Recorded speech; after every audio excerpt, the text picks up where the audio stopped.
ఆత్మ బంధువులందరికీ నమస్కారం. బ్రహ్మర్షి పితామహ పత్రిజీ గారికి, అమ్మ స్వర్ణమాల పత్రిజీ గారికి హృదయపూర్వక నమస్కారాలు, ధన్యవాదాలు. తిరుమలనాథ పిరమిడ్ ట్రస్ట్ ఆధ్వర్యంలో టిఎంసి ఛానల్కు స్వాగతం, సుస్వాగతం. మనం ప్రతిరోజు 11 గంటల నుండి 12 గంటల వరకు జ్ఞానాన్ని, ధ్యానాన్ని అందుకుంటున్నాము. అందులో భాగంగా ఈరోజు రాహుకేతుల గురించి జ్ఞానాన్ని అందించడానికి కాకినాడ నుండి లలిత మేడం వచ్చి ఉన్నారు. Welcome madam, welcome to TMC channel. Over to you madam. ఓం శ్రీ గురు అండి. ముందుగా మనకి ధ్యానాన్ని జ్ఞానాన్ని అందించిన బ్రహ్మర్షి పితామహ పత్రిజీ గారికి, అమ్మ స్వర్ణమాల పత్రి మేడం గారికి నా హృదయపూర్వక ఆత్మపూర్వక ధన్యవాదాలు తెలియజేసుకుంటున్నానండి. అలాగే నాకు ఈ అవకాశాన్ని ఇచ్చిన టిఎంసి మీటింగ్ టిఎంసి ఛానల్ వారికి నా హృదయపూర్వక ధన్యవాదాలు తెలియజేసుకుంటున్నాను. నన్ను ప్రోత్సహిస్తున్న సీతాకుమారి మేడం గారికి కూడా నా హృదయపూర్వక ధన్యవాదాలు తెలియజేసుకుంటున్నాను. జూమ్ సెషన్ లో ప్రత్యక్షంగా పరోక్షంగా పాల్గొన్న ధ్యాన మిత్రులందరికీ కూడా నా హృదయపూర్వక ధన్యవాదాలండి. నాకు ఈ రోజు ఇచ్చిన టాపిక్ నవగ్రహాల్లో రాహు కేతువుల గురించి చెప్పమన్నారు. రాహు కేతువు అంటే అసలు గ్రహం కాదు అనేసి చాలా మంది అంటుంటారు. రాహు కేతువులు గ్రహాలు కాదు, గ్రహాల్లో వేరే భాగం అనేసి అంటుంటారు అన్నమాట. అసలు గ్రహం అంటే ఏంటంటే గ్రహించేదే గ్రహము అని చెప్పారు. గ్రహణం రోజున రాహుకేతువులు మన జీవితంలో ఏ విధంగా ప్రభావం చూపిస్తున్నారో దాన్ని గ్రహణం అంటున్నారు. మానవుని జీవితం మీద ఏదైతే ప్రభావితం చూపుతుందో దానిని గ్రహము అన్నారు. అంటే మహర్షులు ఈ విధంగా చెప్పారు. కానీ మనిషి కూడా ఒక గ్రహమే, అంటే మనిషి కూడా అన్ని గ్రహిస్తూ ఉంటాడు, అందుకే మనిషి కూడా ఒక గ్రహమే అనేసి చెప్పారండి. వీటికి ఉత్తర దక్షిణ ధృవాలు ఉన్నాయి. భూమి మీద ఏ పరిమాణంలో గట్టి పదార్థము నీరు ఉన్నవో అదే విధంగా మానవ శరీరంలో కూడా గట్టి పదార్థము నీరు ఉన్నాయి. ఈ నదులన్నీ కొండల్లో నుంచి ఎలా పుడుతున్నాయో అలాగే మానవుని యొక్క శరీరంలో కూడా రక్తము బోన్ మ్యారో నుంచి పుడుతుంది. 6 వేదాంగాల్లో జ్యోతిష్య శాస్త్రం ఒకటి. దీనికే మరొక పేరు ఆత్మ విద్య. స్థూలంగా చెప్పాలంటే లైట్, సూక్ష్మంగా చెప్పాలంటే అది ఒక జ్ఞాన జ్యోతి. దీనిని దర్శించిన వాడే జ్యోతిష్కుడు అన్నారు. జ్యోతిష్కులు ఎక్కువగా మనకి నవగ్రహాల్లో ఈ రాహుకేతువులను బట్టే మనకి ఈ యొక్క దోషాలు ఉన్నాయి అవి అని చెప్తుంటారు. జ్యోతిష్యం కేవలము భవిష్యవాణి కాదు అని చెప్తున్నారండి. భవిష్యవాణి అంటే భవిష్యత్తు గురించి చెప్పేదే కాదు జ్యోతిష్యం అంటే. అంటే కాళ్ళు చేతులు చూసి చెప్తారు అనేసి అనుకుంటారు జ్యోతిష్యం అనేసరికి. కానీ ఇది వైజ్ఞానిక పరమైన, తాత్విక పరమైన, ఉపాసనాపరమైన సంక్లిష్టమైన శాస్త్రము అని చెప్తుంది. సృష్టికి సంబంధించిన రహస్యము ఇందులో ఇమిడి ఉంది. సృష్టికి ఏదైతే సృష్టి సంబంధించిన రహస్యం అంతా కూడా ఈ జ్యోతిష్యంలోనే ఇమిడి ఉందని చెప్తున్నారు. కాలం గురించి నిర్ణయించి చెప్తారు. కాలము జ్యోతి అంటే వెలుగు. ఈ రెండింటి ప్రభావం కూడా ప్రాణి శక్తి మీద, మనిషి జీవితం మీద ఎలా ఉంటుంది అనేది ఈ శాస్త్రం అధ్యయనం చేసి చెప్తుంది. ఓన్లీ మనిషికే కాదు, మొత్తం ప్రపంచం యొక్క అంతటిని కూడా చెప్తుంది. ఆ దేశ కాలాలను బట్టి అది చెప్తా ఉంటది. చీకటి వెలుగులు మనిషి జీవితంలోని భాగాలు మాత్రమే కాదు, సృష్టి ఆది అంతం కూడా ఉండే విషయాలన్నమాట. సృష్టి ఆది అంతం ఉండే విషయాలు. వీటి మధ్య ఎన్నో ప్రక్రియలు, ఎన్నో యుగాలు ఒకటి లేదా మరొకటి అధ్యయనం చేస్తే గానీ మనం తెలుసుకోలేము. చీకటి వెలుగుల గురించి తెలుసుకోవాలి.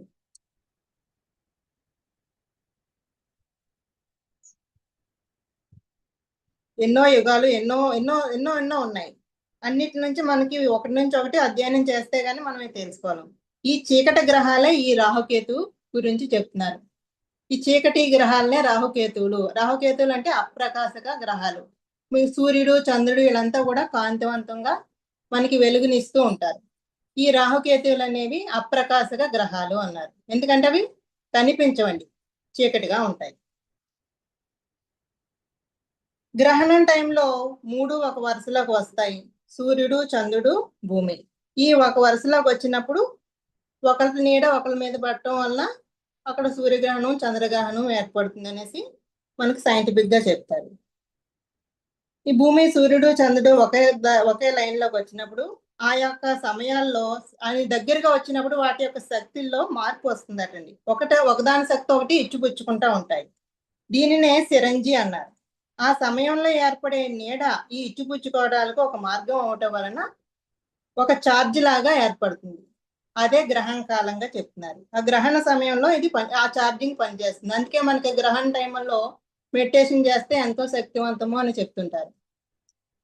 ఏంటంటే ఇవి దగ్గరగా వచ్చినప్పుడు ఒకదాని శక్తిని ఒకటి ఇచ్చిపుచ్చుకుంటా ఉంటాయి. ఆ టైంలో మనం ఎవడైతే ధ్యానం చేస్తామో ఆ ధ్యానం చేసిన వాళ్ళకి ఆ శక్తిని ఎక్కువ తీసుకుంటారు. అంటే కొన్ని కొన్ని పఠించే వాళ్ళు కూడా ఋషులు అందరూ కూడా ఆ గ్రహణ టైంలో ఎక్కువగా ఉపవాసం అది ఉండి చేస్తూ ఉంటారనమాట. జపం చేసేవాళ్ళు అన్ని కూడా పట్టు ఎక్కువగా ఉంటుంది. పట్టు విడుపు అనేసి చెప్తుంటారు. పట్టు ఎక్కువగా ఉంటుందని గ్రహణం మొదలైన టైంలో మొదలు పెడతారనమాట. ఇదంతా కూడా ఇది సైంటిఫిక్ గా కూడా ప్రూవ్ అయింది. ఇచ్చిపుచ్చుకోవడం వల్ల అవటం వల్ల ఒక ఛార్జ్ లాగా గ్రహణ సమయంలో పనిచేస్తుంది. మహర్షులు ఈ రాహుకేతువుల్ని సమాచారం ఒక బిగ్ బ్యాంగ్ గా చెప్పారు. ఈ రాహుకేతువుల నుంచే మనకు సమాచారం అంతా కూడా వస్తుందటండి. రాహుకేతువుల సమాచారాన్ని బట్టి సూర్యచంద్రుల సంచారాన్ని బట్టి గ్రహణ కాలాన్ని నిర్ణయించారు. మనకి కాలం పంచాంగాల్లో అంత టైం చెప్తారు కదా. ఈ రాహుకేతువుల నుంచి సూర్యచంద్రుల గమనాన్ని బట్టే మనకి సమయం అంతా లెక్క కట్టి చెప్తారనమాట. తిథులు వారాలు ఇవన్నీ కూడా దాన్ని బట్టే చెప్తారు. బృహజ్జాతకంలో రాహును తమస్సు అని, అసురుడు అని పేర్కొన్నారు. కేతువుని సికి అన్నారు. ఈ రాహులోని మొదటి అక్షరము రా, సికిలోని మొదటి అక్షరము సి తీసుకుని రాశి చక్రంగా పేర్కొన్నారు. రాశి చక్రం కేవలం మన జన్మని కుండలే కాదు. రాశి చక్రం అంటే మన జన్మకి మనం పుట్టిన నక్షత్రాన్ని బట్టి ఇది అని చెప్తారు. ఓన్లీ అదొక్కటే కాదు, సృష్టి మొత్తానికి కూడా ఇది సంబంధించింది రాశి చక్రం అని చెప్తారు. అంటే అది తిరుగుతూ ఉంటుంది. ఎంత ఉన్నా దాని మధ్యలో భాగం మాత్రం ఒక చిన్న, అది కూడా చక్రం లాగే ఉంటుంది.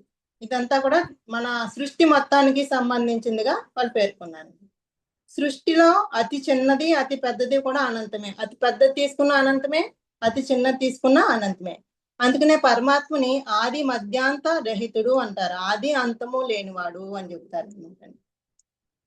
మనం లెక్కల ప్రకారం తీసుకుంటే 1/10, 10/100, 100/1000, 1000/10,000 ఇలా లెక్కలు వేసుకుని మనం అది క్యాలిక్యులేషన్ చేస్తాం అనుకోండి, దాని యొక్క వాల్యూ మళ్ళీ 1/10 వస్తుంది. అలాగా అది సృష్టి యొక్క ఆది అంతము కూడా అనంతమైంది అని చెప్తారు. దాన్ని మనం లెక్క కట్టలేము. అటువైపు అనంతం ఉంటే ఇటువైపు మనం ఉన్నాం అనమాట. మనం ఎంత తెలుసుకున్నా తెలుసుకోవాల్సింది ఇంకా ఉంటూనే ఉంటుంది. పరాశర మహర్షి యాజ్ఞవల్కులు కూడా రాహుకేతువుల్ని అవి 7 గ్రహాలతో పాటు ప్రధానంగా పేర్కొన్నారు. అంటే రాహుకేతువులు అనేసరికి వాటిని ఒక కేర్లెస్ గా చూస్తారనమాట. అవి కూడా చాలా 7 గ్రహాలతో పాటు కూడా చాలా ప్రధానమైనవి అని ఆ మహర్షులు పేర్కొని చెప్పారు. రాహువు ఎలా ఉంటాడంటే, రాహువు నల్ల రంగులో రౌద్రంగా సింహ రూపంలో కత్తి ధరించి ఉన్నట్లుగా మన పురాణ గాథలు చెప్తున్నాయి. కేతువేమో గద ధరించి ఉంటారు. ఈ రాహువు అధిదేవత దుర్గామాత, ప్రత్యర్థి దేవత నాగదేవత. కేతువుకి అధిదేవత చిత్రగుప్తుడు, ప్రత్యర్థి దేవత బ్రహ్మ. రాహు మహాదశ 18 సంవత్సరాలు ఉంటుందండి. కేతు మహాదశ ఏమో 7 సంవత్సరాలు ఉంటుంది. గోచారంలో గురుడు శని తర్వాత గణించాల్సింది రాహుకేతువులు. యోగాన్నేమో చంద్రుని బట్టి ఎక్కువగా గణంలోకి తీసుకుని వస్తారని. అసలు ఈ రాహుకేతువులు అన్నవి ఎలా ఏర్పడ్డాయో మనకి పురాణంలో ఒక కథ ఉంది. అది పూర్వము దుర్వాస మహాముని శాపం వలన దేవతలంతా కూడా శక్తిని కోల్పోయారు. శక్తిని కోల్పోతే వాళ్ళు ఏం చేసి రాక్షసులు వాళ్ళని బాగా పీడించుకు తినేవారు అనమాట. ఈ రాక్షసుల చేతిలో ఓడిపోవటం వాళ్ళని నానా బాధలు పెడుతూ ఉండేవారు. ఇది అంత వెళ్ళి విష్ణుమూర్తి దగ్గర చెప్పుకుంటే అప్పుడు ఏం చేస్తారు, విష్ణుమూర్తి దేవతలకి రాక్షసుల్ని కలిపి క్షీరసాగర మదనం చేయమనేసి చెప్తారు. క్షీరసాగర మదనం మొదలు పెడతారన్నమాట, చేయమంటారు. అది వాసుకి సర్పాన్ని త్వరగా చేసుకుని క్షీరసాగర్ని మదిస్తుంటారు. మదించినప్పుడు ముందుగా ఎన్నో వస్తాయి, హాలాహలం వస్తుంది, అలా మనకు తెలుసు. లాస్ట్కి అమృతం వస్తుంది అనమాట. ఈ అమృతం వచ్చాక ఏం చేస్తాయి రాక్షసులు, మేము తీసుకుంటాం అక్కడ దెబ్బలాడుకోవడం మొదలు పెట్టేసరికి విష్ణుమూర్తి ఏం చేస్తారు, నేను పంచుతానని మోహిని రూపంలో వచ్చి నేను పంచుతానని చెప్పి ఓ పక్క దేవతల్ని ఓ పక్కన రాక్షసుల్ని కూర్చోబెడతారు. కూర్చోబెట్టి ఈవిడ చాలా అందంగా ఉంటది కదా, ఈ మోహిని చూస్తూ ఆ రాక్షసులు ఆ మోహంలో పడిపోతారు. ఆ మోహిని చూస్తూ ఉంటారు కానీ ఈ అమృతం గురించి మర్చిపోతారు. మర్చిపోతే ఈ దేవతలందరికీ పంచేస్తుంటాడు. ఇది గమనించిన ఒక స్వరభాను అనే రాక్షసుడు గమనిస్తాడనమాట. గమనించి తన యొక్క వేషాన్ని మార్చుకుని దేవతలాగా మారిపోయి దేవతల వైపుకి వెళ్తాడు. వెళ్ళి సూర్యచంద్రులు అది సూర్యచంద్రులు గమనిస్తారు.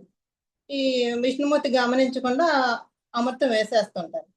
అయితే కొంచెం అప్పుడు సూర్యచంద్రులు సైగ చేస్తారన్నమాట. సైగ చేసేసరికి ఏం చేస్తాడు విష్ణుమూర్తి, తన యొక్క సుదర్శన చక్రంతో వాళ్ళ యొక్క తలని ఖండించేస్తాడు. అక్కడ దాకా వెళ్ళిపోతుంది వెంటనే దాకా. కొంచెం అమృతాన్ని స్వీకరించిన వాళ్ళని ఆయనకి ఇంకా చావులేదు. తల భాగం రాహువు గాని, కింద భాగం అంతా కూడా కేతువు గాని వాళ్ళు ఉండిపోయారు. ఇది గమనించి ఇలా చేశారు కదా, సూర్యచంద్రులు చేశారు అని చెప్పి వాళ్ళ దగ్గరికి వచ్చినప్పుడు సూర్యుని మింగటము చంద్రుని మింగటం చేస్తారన్నమాట. సూర్యుని మింగినప్పుడు సూర్యగ్రహణము, చంద్రుని మింగినప్పుడు చంద్రగ్రహణము ఏర్పడుతుంది.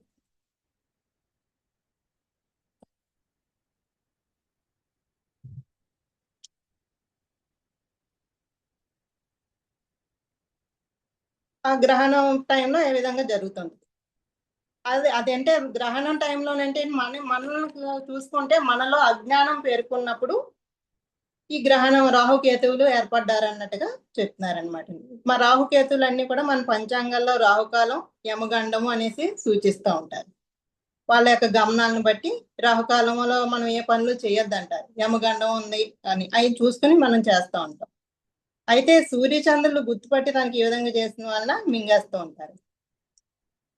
ఈ రాహుకేతువు అంటే వేరే ఎక్కడో లేరు, వాళ్ళంతా కూడా మనలో ఉన్న అంధకారం, మనలో ఉన్న అజ్ఞానాన్ని ఎప్పుడైతే మనం తొలగించుకుంటామో దానికి నివారణ కలుగుతుంది. గ్రహశాంతులు చేయాలి అని చెప్తుంటారు. అని మనకి చాలా చికాకుగా ఉంటాం, మనసు ప్రశాంతంగా లేకపోవటం, రకరకాల బాధలతో ఉంటాయి. వాటన్నిటికీ మనం జ్యోతిష్కుల దగ్గరికి వెళ్తే ఇలా రాహుదశ ఉంది, అది ఉంది అని చెప్తుంటారు. కానీ దానికి కారణం మనం ఎప్పుడైతే శ్వాస మీద ధ్యాస పెట్టి ధ్యానం చేస్తుంటామో ఈ యొక్క అజ్ఞానం అంతా తొలగినప్పుడు ఆ గ్రహ శాంతుల నుంచి మనం శాంతింపబడతాం అనమాట. మనసు ప్రశాంతత ఏర్పడుతుంది. మనసు ప్రశాంతత ఏర్పడితే మనం కూడా ప్రశాంతంగా ఉంటాం. మనలోనే మనం ఎలా చేయాలి, శ్వాస మీద ధ్యాస పెట్టి ధ్యానం చేస్తుంటాం. ధ్యానం చేయగా మనలో జ్ఞానం అన్నది ఏర్పడుతుంది. ధ్యానం వల్లే జ్ఞానము, జ్ఞానం వలన ముక్తి అని చెప్పారు. ఎప్పుడైతే మనం ధ్యానం చేస్తూ ఉంటామో మన లోపలికి మనం ప్రవేశించినప్పుడు ఈ మన లోపల ఉన్న ఈ అజ్ఞానాలన్నీ తొలగబడతాయి అన్నమాట.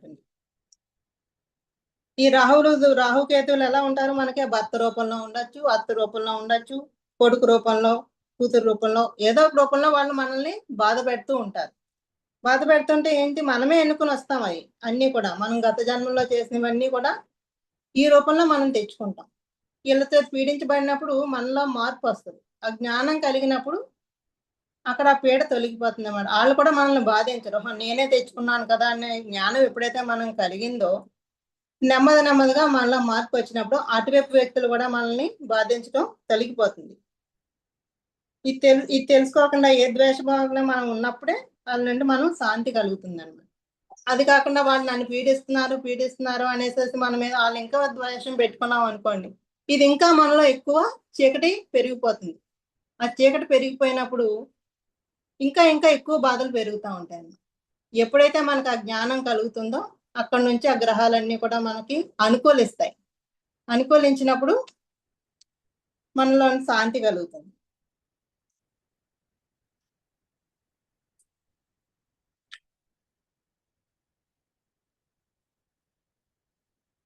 ఇక్కడ రాహు అధిదేవత దుర్గాదేవి అన్నాం కదా, దుర్గా పూజలు చేయమని అది చెప్తుంటారు. మనకి ఎక్కువగా ఈ రాహుకేతువుల గురించి ఎక్కడ చెప్తారండి, శ్రీకాళహస్తికి వెళ్ళమని చెప్తారు. ఈ శ్రీకాళహస్తిలో ఎవరు, ఈశ్వరుడు నవగ్రహ కవచధారి, నవగ్రహాన్ని కవచంగా ధరించిన వాడు ఈశ్వరుడు. అందుకనే ఎక్కువగా ఈ నవగ్రహ ఇవన్నీ కూడా రాహుకేతువుల యొక్క గ్రహ శాంతి కోసము అక్కడికే ఎక్కువగా వెళ్ళమని చెప్తుంటారు. ఆయనకి ఎదురుగుండా ఎవరుంటారు, సూర్యుడు ఉంటారు. అక్కడ ఉన్న అమ్మవారు జ్ఞాన ప్రసూనాంబదేవి. జ్ఞాన ప్రసూనాంబదేవి అంటే జ్ఞానాన్ని ఇచ్చే ఆవిడ. ఆ జ్ఞానం కలిగినప్పుడు ఈ యొక్క అజ్ఞానం అంతా తొలగినప్పుడు మనకి ఆ గ్రహాలన్నీ కూడా అనుకూలిస్తాయి అన్నమాట. ఆ సర్పదోషం నా కాల సర్పదోషం అనేసి నివారించబడుతుంది అని చెప్తుంటారు. ఇవన్నీ కూడా మన లోపల ఉన్నవి తొలగించుకున్నప్పుడే అవి తొలగుతాయి. మనలో గుణం మారాలి. గుణాలు మనలో ఉన్న అజ్ఞానము ఆ గుణాలు మారినప్పుడు ఈ దోషాలన్నీ కూడా తొలగిపోతాయి. అవి మనం ఏర్పాటు చేసుకున్నవి. రవి 1 శని 8 అంటే 18 సంవత్సరాలు అని చెప్తున్నారు కదా. రవి 1 శని 8 కలిపి 18. కేతువు ఉపాసన ద్వారా మనకి నివారణ కలుగజేస్తాడు. ఉపాసన అంటే ఏంటంటే మనం చేసే సాధనే ఉపాసన. మామూలుగా ఉన్న స్థితి నుంచి ఉపాసన అంటే ధ్యానం సాధన చేస్తున్నప్పుడు ఇవి తొలుగుతాయి. రాహువు కేతువులు ఇద్దరు కూడా ఒకే శరీరం కదా. ఒకటేమో తల భాగము, అదో భాగం కేతువు. ఆది అంతము, వెలుగు నీడల యుద్ధం. ఇది ఎప్పుడు కూడా మనకి రాహుకేతువుల యొక్క గ్రహ దోషం అంటే ఏంటి? వెలుగు నీడల యొక్క అర్థం. మనలో చీకటి ఉంది. చీకటి అంటే అజ్ఞానం. అజ్ఞానం ఉన్నది తొలగించుకున్నప్పుడు వెలుగు ఎప్పుడైతే జ్ఞానం కలిగి వెలుగు ఎప్పుడైతే వచ్చిందో నెమ్మదిగా ఆ గ్రహం అన్నది మనకు అనుకూలిస్తుంది. అదే తమసోమ జ్యోతిర్గమయ అని మనకి వేదంలో ఒక మహావాక్యం చెప్పారు. తమసోమ జ్యోతిర్గమయ అంటే తమస్సు నుండి జ్యోతి వెలుగులోకి ప్రవేశించడం, వెలుగు మార్గంలోకి రావాలని, అజ్ఞానం నుండి జ్ఞానంలోకి రావాలని. ఎప్పుడైతే మనం ఈ శ్వాస మీద ధ్యాస పెట్టి ధ్యానం చేస్తామో ధ్యానం వలన జ్ఞానము, జ్ఞానం వలన ముక్తి అన్నారు. అంటే ధ్యానం చేస్తే జ్ఞానం వస్తుందంటే మనలోనే మనం చెక్ చేసుకుంటాం. ఇంతకుముందు ధ్యానం చేయకముందు ఎలా ఉన్నాము, ధ్యానం చేశాక ఎలా ఉన్నాము అన్నది ఎవరికి వాళ్ళే చెక్ చేసుకోవాలండి.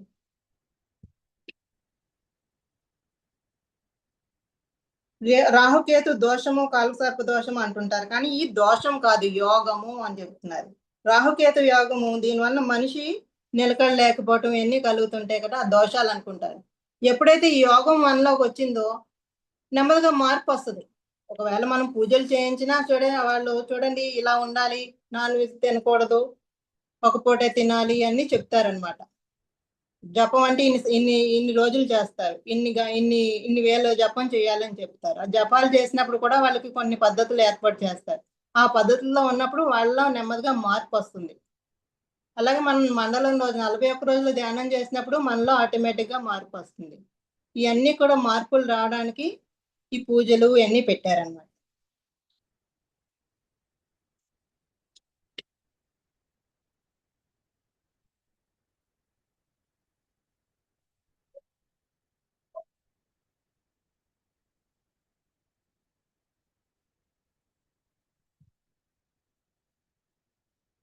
అలాగే మనకి దోషరహితంగా ఉండాలి. ఉల్లి వెల్లుల్లి కూడా తినకూడదని చెప్తారు.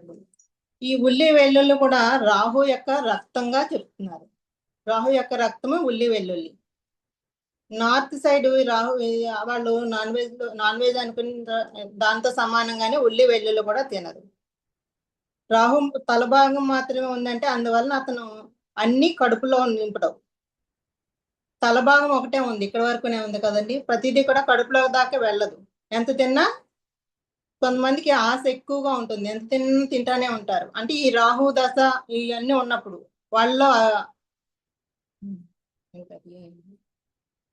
కుంభకర్ణుడు చూడండి, అతి నిద్ర అతి తిండి, ఆ స్థితిలో అలా ఉంటారనమాట. ఈ రాహు స్థితి కేతు స్థితి ఉన్నవాళ్ళు తమో గుణంతో ఉంటారనమాట. వాళ్ళు ఏం చేస్తున్నారో ఏంటో కూడా తెలియదు. ఆ తమో గుణము రజోగుణం ఈ గుణాలను కలిగి ఉంటారు ఈ రాహుకేతు దశలు కలిగి ఉన్నవాళ్ళు. అంటే వాడు ఎక్కడి నుంచో రారండి, వాళ్ళు ఎలాగో తొలగిపోరు. ఎలా తొలగిపోతారో మనం పూజ చేసేసి ఆ జపాలు చేసేసి తొలగరు. మనలో నుంచి ఎప్పుడైతే ధ్యాన సాధన చేస్తూ ఎవరికి మనం ఇబ్బంది కలిగించకుండా మనలో నుంచి మనం మార్పు తెచ్చుకున్నప్పుడే ఈ దశలు అన్నవి మనకి ఏర్పడుతుంటాయి.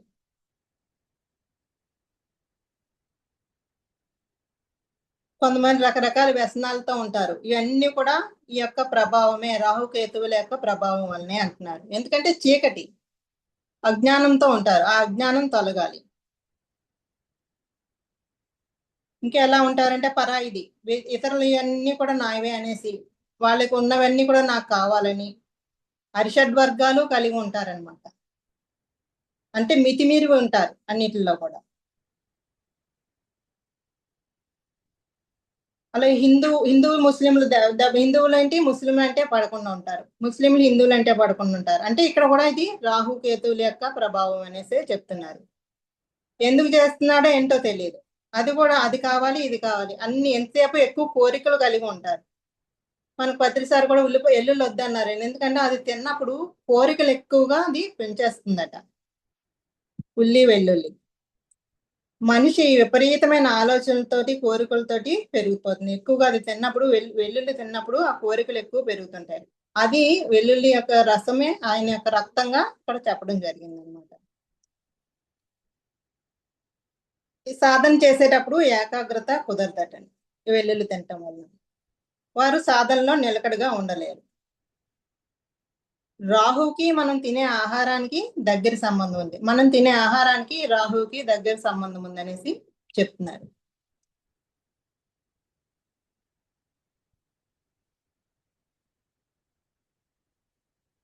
రాహు ప్రభావం వల్ల మనలో ఆహారం రాహు ప్రభావం నుండి మనం తొలగించుకోవాలంటే ఎక్కడికో వెళ్ళి పూజలు హోమాలు చేయాలని చెప్తారు. దానికి కొంచెం ఉపశమనం జరుగుతుంది, పూజలు చేయమని ఉపశమనం జరుగుతుంది.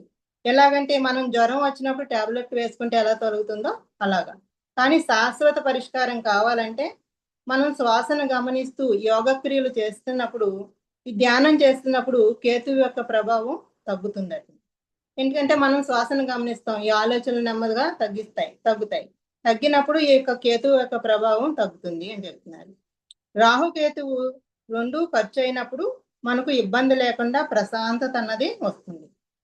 ఈ ఆహార నియంత్రణ ద్వారా శ్వాస నియంత్రణ చేసినప్పుడు రాహుని ఖర్చు చేస్తాం అనమాట. ఈ నియంత్రణలో పెట్టినప్పుడు అవి ఖర్చు అవుతాయి. మనకి నియంత్రణ లేనప్పుడు అదుపు లేకుండా మనలో ఎన్ని ప్రవేశించినప్పుడు, ఆ కోరికలు అన్ని ప్రవేశించినప్పుడు వాటి ఇష్టం వచ్చినట్టుగా అవి ప్రవర్తిస్తూ ఉంటాయి అన్నమాట.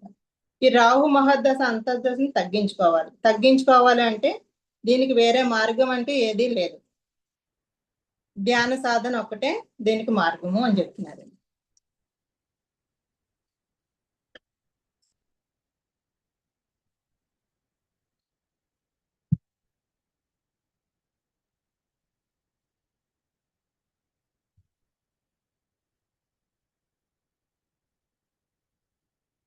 అలాగే మనకి పరమశివుడు హాలాహలం ఫస్ట్ క్షీరసాగర మదనం అప్పుడు హాలాహలం వస్తుంది కదా, వచ్చినప్పుడు ఆయన ఏం చేశారండి, పరమశివుడు ఆయన కంఠంలో దాచుకున్నాడు. అలాగే మనం ఏ విషయాన్నైనా సరే వేరే వాళ్ళకి చెప్పేద్దాం అనేసి ఒక లేని కామెంట్స్ చేస్తుంటాం. No comment, no judgement, no reaction అని మనకి పత్రిసారి చెప్పారు. కానీ మనం ఏంటి, ఎవరిలో వాళ్ళ గురించి చెప్పడం, వీళ్ళ గురించి చెప్తామో చేస్తుంటాం. కానీ మనం అలా బయటికి చెప్పకూడదు, ఏది కూడా ఎవరిని కూడా కామెంట్ చేయకూడదు, జడ్జి చేయకూడదు, మనం రియాక్షన్ కూడా చూపించకూడదు. పరమశివుడు ఎలాగైతే హాలాహలాన్ని తన కంఠంలో దాచుకున్నాడో ఆ విధంగానే మనం దాన్ని వదిలేసేయాలన్నమాట. లేదంటే మనం బయటికి వదిలేమనుకోండి అది వేరే వాళ్ళని బాధిస్తుంది. మనం లోపలే పెట్టుకున్నాం అనుకోండి మనల్ని నాశనం చేస్తుంది. ఒక సరికాని మాట వలన వేరే వాళ్ళని ఇబ్బంది పడతారు, మన లోపల పెట్టుకుంటే మనలో అనారోగ్యాల పాలవుతుంటాం అనమాట.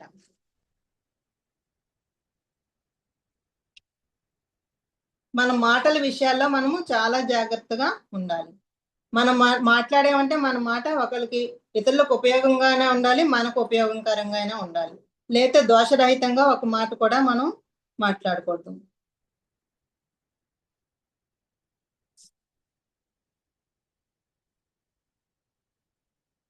ఎప్పుడైతే మనం ఆ కాంతిని మనం స్వీకరిస్తామో చంద్రుని యొక్క ప్రభావం మన మీద ఏర్పడుతుంది అన్నమాట.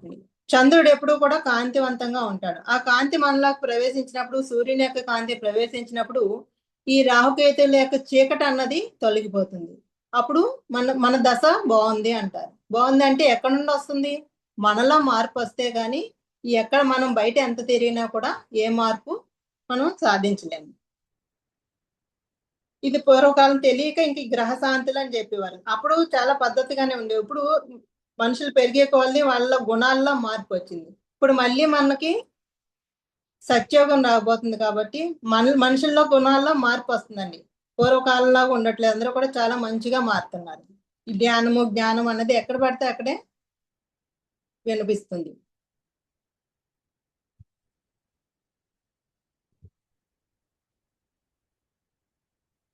లైట్. ఆత్మ విద్య అంటే జ్యోతితోటి మనం పోల్చారు. జ్యోతి జ్ఞానంతో పోల్చారు.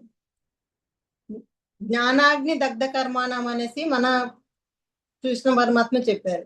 ఎప్పుడైతే మనం ఆ జ్ఞానం అనే అగ్నిలో కర్మలన్నీ దగ్ధం చేసుకున్నామో మన దశ చాలా బాగుంటుందండి. అంటే ఎవరిని కామెంట్ చేయం, ఎందుకంటే ఇప్పుడు మన వాస్తవానికి మనమే సృష్టికర్తలం అనుకుంటున్నాం. దేనికైనా సరే ఈ పాయింట్ మనం పెట్టుకున్నప్పుడు మన వాస్తవానికి మనమే సృష్టికర్తలం అన్నప్పుడు ఏదే కొనగా మనం దాన్ని వేరే కోణంలో చూడం. వాళ్ళ వల్ల ఎలాగైంది, వీళ్ళ వల్ల ఎలాగైంది అనేసి ఎప్పుడు మనము చెప్పం. ఏ సమస్య వచ్చినా కూడా దానికి కారణం ఎవరు అనేసి మన వైపుకే క్వశ్చన్ వేసుకున్నప్పుడు ఆటోమేటిక్ గా అక్కడ ఆన్సర్ అన్నది మనకు తెలుస్తుంది. ఈ జన్మలో కావచ్చు, గత జన్మలో చేసినవి ఉండొచ్చు. గత జన్మలో ఎవరన్నా బాధ పెట్టి ఉన్నాం, వాళ్ళని మనం మళ్ళీ ఇప్పుడు ఈ జన్మలో ఈ యొక్క రాహుకేతువులుగా మనం తెచ్చుకుంటాం అనమాట. అత్త రూపంలోనో, కోడల రూపంలోనో, కొడుకు రూపంలోనో, భర్త రూపంలోనో వీళ్ళని మనం తెచ్చుకుని వాళ్ళ చేత బాధించబడుతూ ఉంటాము రాహుకేతువులుగా. అనేసి మనకి మన వాస్తవానికి మనమే సృష్టికర్తలం అని ఎప్పుడైతే తెలుసుకుని దీన్ని మనం యాక్సెప్ట్ చేసినప్పుడు ఆటోమేటిక్ గా వాళ్ళ నుంచి మనకు ఆ బాధ అన్నది చాలా వరకు తగ్గిపోతుంది. నువ్వు చూసే దృష్టిని బట్టి అక్కడ సృష్టి ఏర్పడుతూ ఉంటుంది. నీ భావం ఎంతసేపు వాళ్ళని నువ్వు నెగిటివ్ గా చూసావు అనుకోండి, ఆ నెగిటివ్నెస్ ఇంకా ఇంకా ఇంకా మూడింతలు పెరిగిపోతుంది. కాదు నేనే కదా తెచ్చుకున్నాను వీళ్ళని అనే జ్ఞానం ఎప్పుడైతే కలిగిందో అటువైపు వాళ్ళని మనం చూడం. నేను ఇంతకుముందు ఇంకా వీళ్ళని ఇంకా ఎక్కువ బాధ పెట్టుంటాను, వీళ్ళని పెడుతుంది నన్ను తక్కువే పెడుతున్నారనేసి ఎప్పుడైతే తెలుసుకున్నామో ఆటోమేటిక్గా నెమ్మదిగా మనలో నుంచి ఆ అజ్ఞానం తొలగినప్పుడు, జ్ఞానం ఏర్పడినప్పుడు ఆ చీకటి అన్నది తొలగిపోతుంది. ఇది తెలుసుకోకుండా వాళ్ళు నన్ను ఇబ్బంది పెడుతున్నారు అనేసి మనం ఒకటి పసాలు వాళ్ళ మీద ద్వేషభావం లోపల ఇవన్నీ పెట్టుకునేసరికి ఇంకా మన లోపల అనారోగ్యాలు ఇంకా పెరిగిపోతుంటాయి అన్నమాట.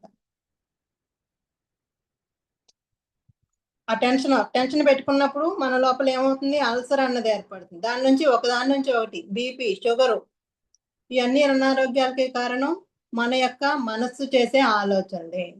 ఈ మనస్సుని ఎప్పుడైతే మనం ఆత్మలో లయింప చేస్తామో ఇంకా వేరే ఆలోచన ఏముండదు.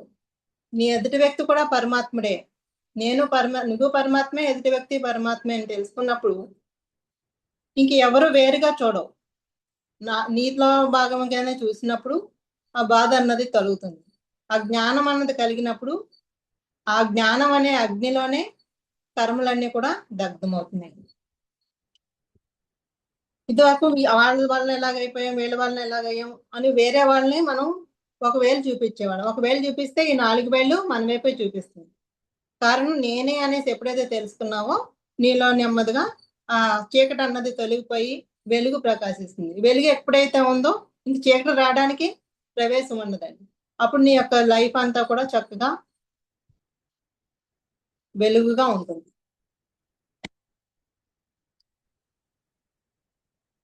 ఆదిత్యాయ సోమాయ మంగళాయ బుధాయ చ గురు శుక్ర శనిభ్యచ్చ రాహువే కేతవే నమః అన్నారు.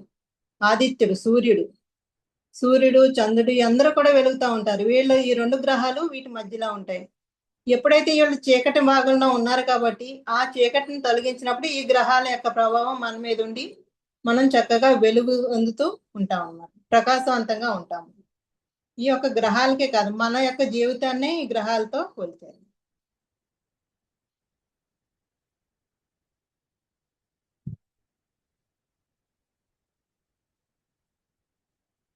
అలాగే సుదర్శన చక్రంతో ఆయన ఖండించాడు. సుదర్శనము, మనలో సుదర్శనము చక్రం ఎప్పుడైతే ఓపెన్ అయిందో మనకు అన్నీ తెలుస్తుంటాయండి. ధ్యానం ద్వారా ఆజ్ఞా చక్రంలో ఈ సుదర్శన చక్రం ఉంటుంది. సుదర్శనము మంచినే చూస్తూ ఉండాలి. సుదర్శనము అంటే ఎదుటి వాళ్ళు నువ్వు చెడుని చూసావు అనుకోండి, చెడుని చూస్తే చెడ్డగా కనిపిస్తాడు, మంచిగా చూస్తే మంచిగా కనిపిస్తాడు.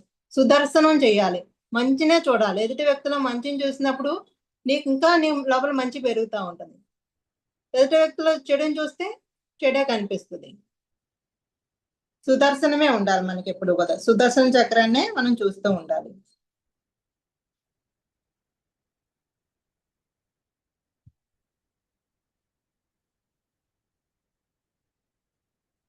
అలాగే ఇడా పింగళ నాడులు, మన ఇడా పింగళ నాడులోనే సూర్యనాడి, చంద్రనాడి, ఈ మధ్యలో సుషుమ్నా నాడి ఉంటుంది. మనం ఎప్పుడైతే శ్వాస మీద ధ్యాస పెడుతూ ఉంటామో, శ్వాసను గమనిస్తూ ఉన్నప్పుడు ఈ ఈ యొక్క నాడీ వ్యవస్థ మనం సుషుమ్నా నాడి ద్వారా ధ్యానం చేసినప్పుడు, శ్వాసను తీసుకున్నప్పుడు మన లోపల తల నుంచి కాళ్ళ దాకా ఉన్న ప్రతి కణము కణము కూడా యాక్టివేట్ అవుతుందండి.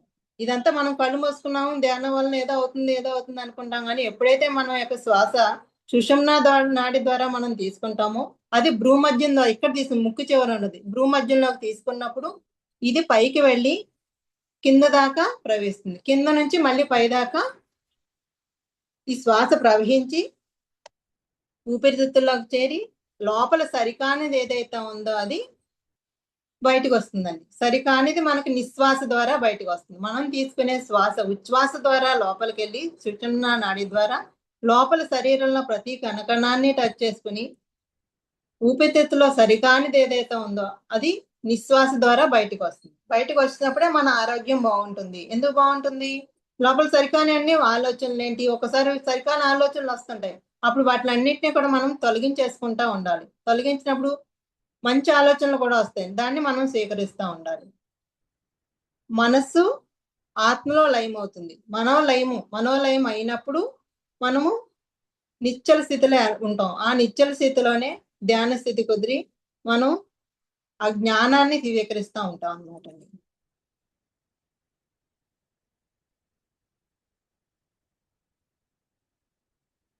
అప్పుడు మన భవిష్యత్ అంతా కూడా అందంగా ఉంటుంది.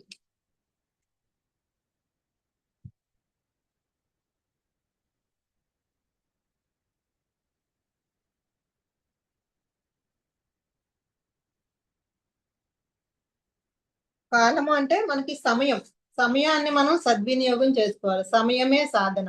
ఆ సమయాన్ని మనం సాధనగా చేసుకోవాలి. కాల సర్పదోషం అన్నారు. కాల సర్పదోషం అంటే ఇక్కడ మన సమయాన్ని వేస్ట్ చేస్తా ఉన్నాం అనుకోండి, అది సర్పదోషమే. కాల సర్పదోషంలోకి వెళ్తుంది సమయాన్ని వేస్ట్ చేసినప్పుడు. ఇంకా మనకు 24 గంటల సమయం ఉంది. 24 గంటల సమయంలో మనం ఏ విధంగా ప్రవర్తిస్తున్నాం, దేనికి మనం ఉపయోగిస్తున్నాం అన్నది అనవసరమైన మాటలు, అనవసరమైన ఇప్పుడు సెల్ వచ్చిందంటే సెల్లో పనికొచ్చినవి ఉంటున్నాయి, పనికిరానిది కూడా ఉంటుంది. ఒకటి చూస్తున్నప్పుడు మనకు ఇంకోటి వస్తా ఉంటది. అదే ఉపయోగమా లేదా అక్కడ మనం ఎరుకుతో ఉండి మనం ఏం చేస్తున్నాం అన్నది చూసుకుంటా ఉండాలి. కాల సర్పదోషం అంటే మనం కాలాన్ని వేస్ట్ చేస్తున్నప్పుడు ఈ కాల సర్పదోషం మనకి పట్టుకుంటుంది అనమాట. అలా సరికాని చూసినప్పుడు కూడా అయ్యే మనం బుర్రలో తెలుస్తూ ఉంటాయి. అది కూడా దోషంగానే ఏర్పడుతుంది కాల సర్పదోషం అంటే. ఈ రాహుకేతువులు అన్నవి ఎక్కడో లేవు, మన చుట్టూరానే ఉంటాయి అన్నమాట. అదే మనం ఎరుకుతో గమనించుకుని నేను ఎలా ప్రవర్తిస్తున్నాను, నేను ఎలా ఉంటున్నాను అన్నది ఎప్పుడైతే చూసుకున్నామో అవి మన నుంచి దూరంగా వెళ్ళిపోతాయి. మనం వాటి దగ్గర అవుతున్న కొలది అవి ఇంకా మనల్ని ఇబ్బంది పెడుతూనే ఉంటాయి.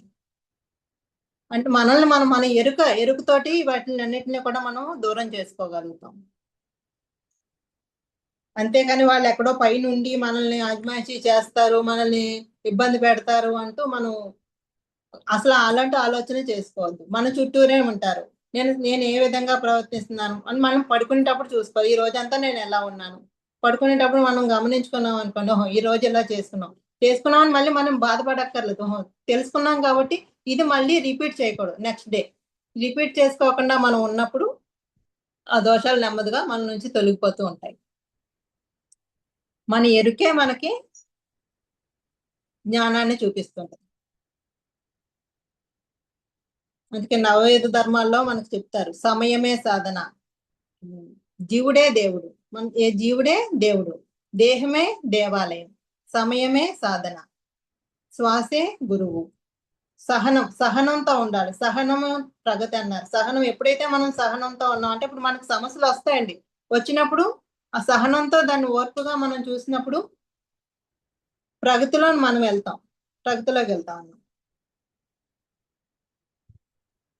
ధ్యానమే జ్ఞానము, జ్ఞానమే ధర్మము. ఆ జ్ఞానం ఎప్పుడైతే కలిగిందో అదే మనకు ధర్మ మార్గాన్ని చూపిస్తుంది. ఇది మనం ఎక్కడి నుంచో కొనుక్కు తెచ్చుకునేది కాదు, డబ్బులు ఇచ్చి కొనుక్కు తెచ్చుకునేది కాదు, మనలో ఉన్న మార్పును తెచ్చుకుంటూ మనం చేసుకునేదే.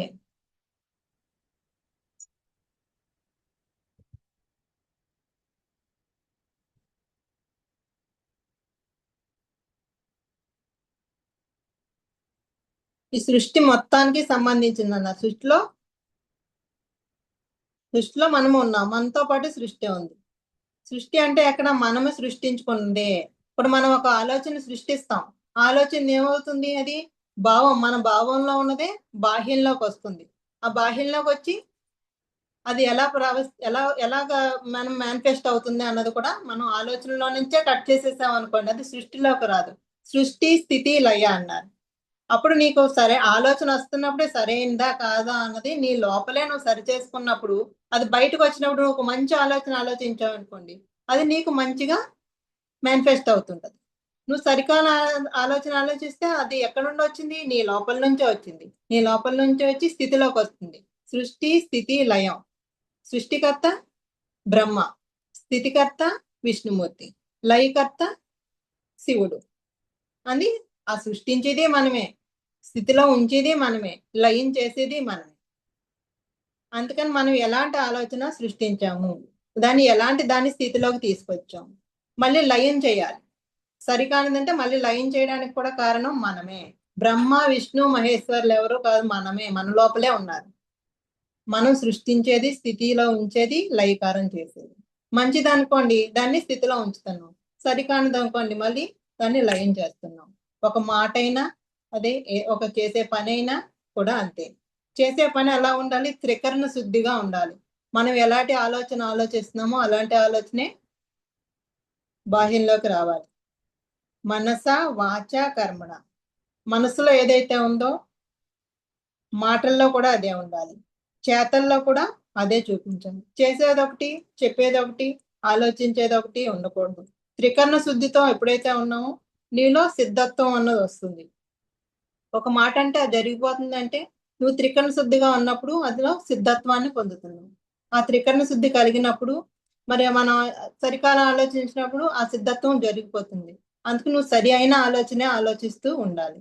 ఈ ఆలోచనలన్నీ కూడా మనకి ఈ యొక్క గ్రహాల రూపంలో, ఈ కేతు రూపంలో, రాహు రూపంలో వస్తూనే ఉంటాయండి. అందుకని మనం సరైన ఆలోచన ఆలోచిస్తున్నావా లేదా అన్నది చూసుకుని దాన్నే మనం బయటికి వదలాలి. అందుకే ఆలోచనలు కట్ చేయి, శ్వాస మీద ధ్యాస పెట్టు అంటారు. ఆలోచనలు వస్తున్న ఈ సరికాని ఆలోచన సరైనది కాదు అని మనం తెలిసినప్పుడు దాని నుంచి మనం నెమ్మదిగా తొలగించేసుకోవాలి.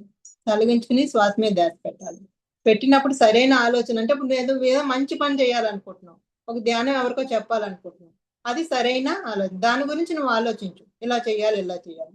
అంతేగాని వేరే ఏదో అన్నారు, వేరే ఎవరు నేను తిట్టడం ఏదో చేశారు, దాని గురించి ఎక్కువగా తిట్టి వాళ్ళకి అలా కావాలి ఇలా కావాలి అనే శాపాలు పెట్టాం అనుకోండి, అది మళ్ళీ నీకు ఇంకొకంతై మళ్ళీ నీ దగ్గరకు వస్తుంది. అందుకే ఎవరికి కూడా చెడు గురించి నువ్వు అసలు శత్రువును కూడా మనం హాని జరగాలనేసి ఎప్పుడు కూడా తలంచుకోవద్దు. సృష్టి, స్థితి, లయ అంటే దాన్ని.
అలాగే 1800 గ్రాముల మినువులు శివాలయంలో దానం ఇస్తారట. 1800 గ్రాములు ఆ మినువులు ఇస్తున్నప్పుడు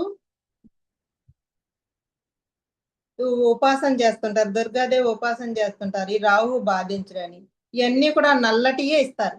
నల్లటి వస్త్రాలు వేసుకోమని. మినుములు అంటే నల్ల రంగులో ఉంటాయి. ఎందుకు ఇస్తారు, నలుపువే ఇస్తారు. నలుపు అంటే అక్కడ మనకి అక్కడ చీకటి, ఆ చీకటిని దానం ఇచ్చేస్తున్నట్టుగా అనమాట, ఇంకొకరు దానం ఇచ్చేస్తున్నట్టు. చీకటిని తొలగించుకోవడానికే ఇవన్నీ కూడా వాళ్ళు పెట్టారనమాట, నల్లటి. అలా వేసుకుని బట్టలు అక్కడ విడిచేసి రమ్మని చెప్తారు. ఈ విడిచి రమ్మంటే ఏంటి, మనలో ఉన్న మన లోపల శరీరంగా ఏర్పడిన ఈ అజ్ఞానాన్ని అంతా కూడా తొలగించుకోమనేసి అక్కడ చెప్పడం, దాని యొక్క అర్థం అంతా కూడా.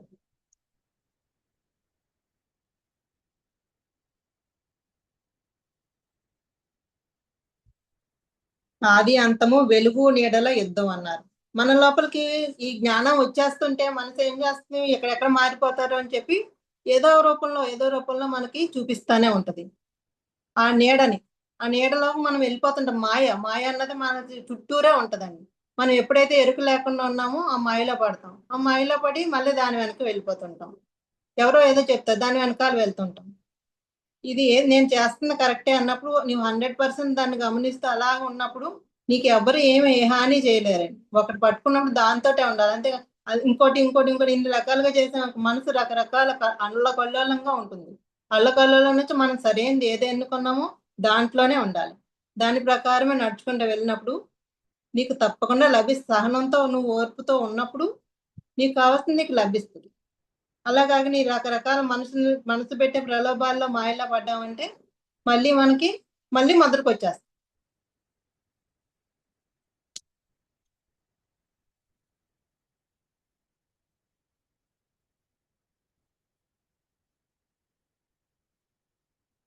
ఈ రాశి చక్రం అలాగే రాశి చక్రం అంటే మనం పునరపి జననం పునరపి మరణం అన్నారు. అది చక్రం లాగే తిరుగుతూ ఉంటదండి.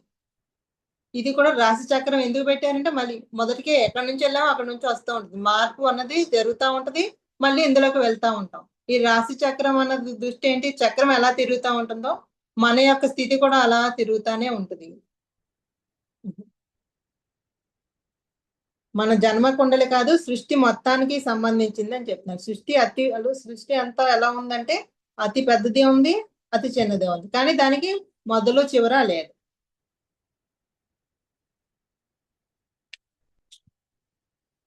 తమసోమ జ్యోతిర్గమయ, తమస్సు నుంచి మనము జ్యోతి మార్గంలోకి రావాలి.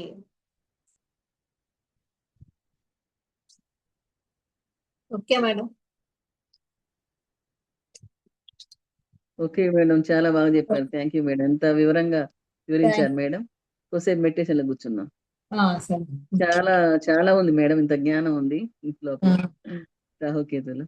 కానీ అది ధ్యానం చేసి ఎందుకో ఇంక చెప్పలేకపోతున్నాను మేడం. బాగా చెప్పారు మేడం, చాలా బాగా చెప్పారు.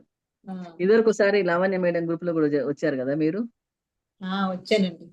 అవును, చాలా బాగా చెప్పారు madam. Thank you madam. Thank you madam. Thank you. Meditation లో కూర్చోబెట్టండి. ఓకే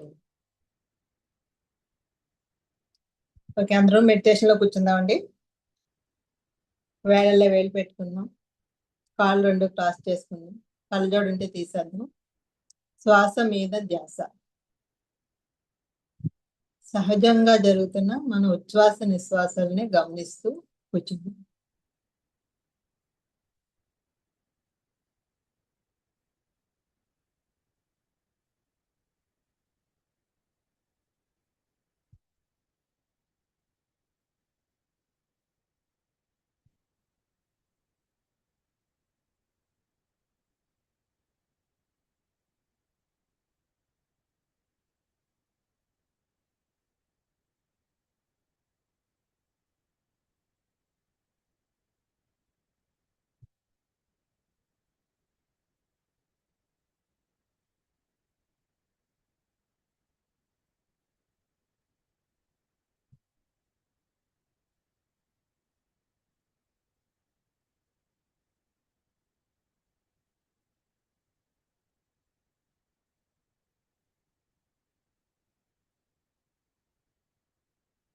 సహజమైన శ్వాస.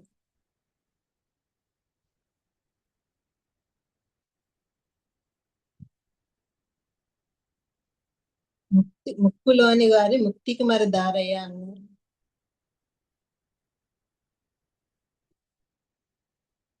శ్వాస ఉంటే శివం, శ్వాస లేకపోతే శవం.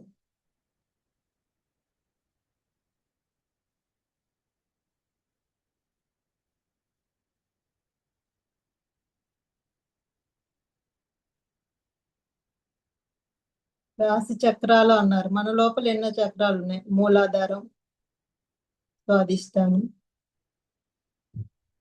మణిపూరక, అనాహత, విశుద్ధి, ఆజ్ఞా చక్రాలు ఉన్నాయి. ఈ ధ్యానం ద్వారా ఈ చక్రాలన్నిటిని మనము శుద్ధీకరణ చేసుకోవాలి.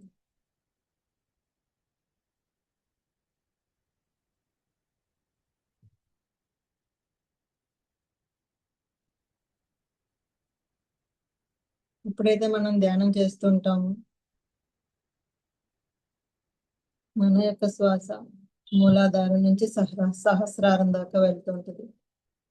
సహస్రారం నుంచి మూలాధారం దాకా ప్రవహిస్తూ ఉంటుంది.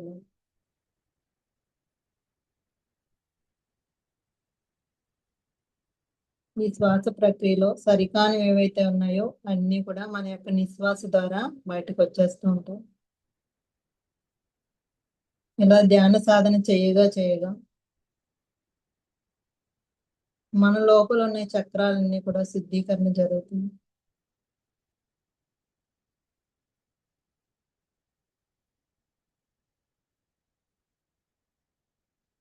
ఈ శుద్ధీకరణ జరిగినప్పుడు మన లోపల కుండలిని చక్రం అన్నది యాక్టివేట్ అవుతుంది. కుండలిని అన్నది ఇది ఎవరో బయట నుంచి మనకు చేసేది కాదు. ఎవరి కాళ్ళే ధ్యాన సాధన ద్వారా శుద్ధీకరణ చేసుకునేది.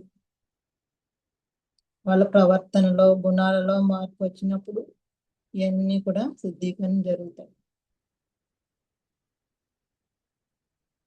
ఏదొచ్చినా మన లోపలికి మనం చూసుకోవాలి. శుద్ధీకరణ జరిగినప్పుడు ఆటోమేటిక్ గా అవే యాక్టివేట్ అవుతాయి.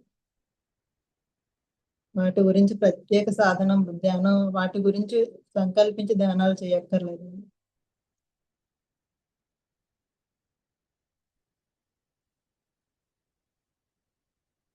మన గుణాలలో ఆలోచనలో ప్రవర్తనలో మార్పు వచ్చినప్పుడు ఆటోమేటిక్ గా అవే శుద్ధీకరణ జరిగి మార్పు జరుగుతుంది. అన్ని యాక్టివేట్ అవుతాయి.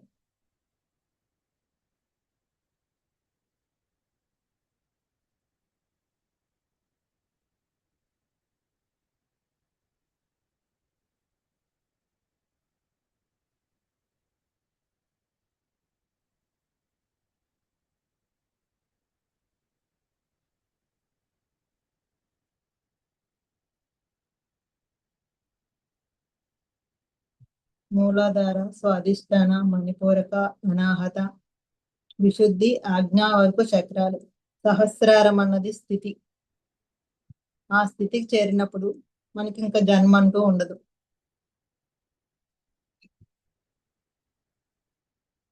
ఈ కింద చక్రాల్లో ఉన్నప్పుడు పునరపి జననం, పునరపి మరణం, జఠరే సైన్యం అన్నారు ఆది శంకరాచార్య గారు భజ గోవిందంలో. అంటే ఈ జన్మ చక్రంలో తిరుగుతానే ఉంటాం. చక్రం తిరిగినట్టుగా ఆజ్ఞా చక్రం వరకు ఉంటే ఆ స్థితిలో ఉంటే ఎప్పుడైతే సహస్రార స్థితికి వెళ్తామో అక్కడ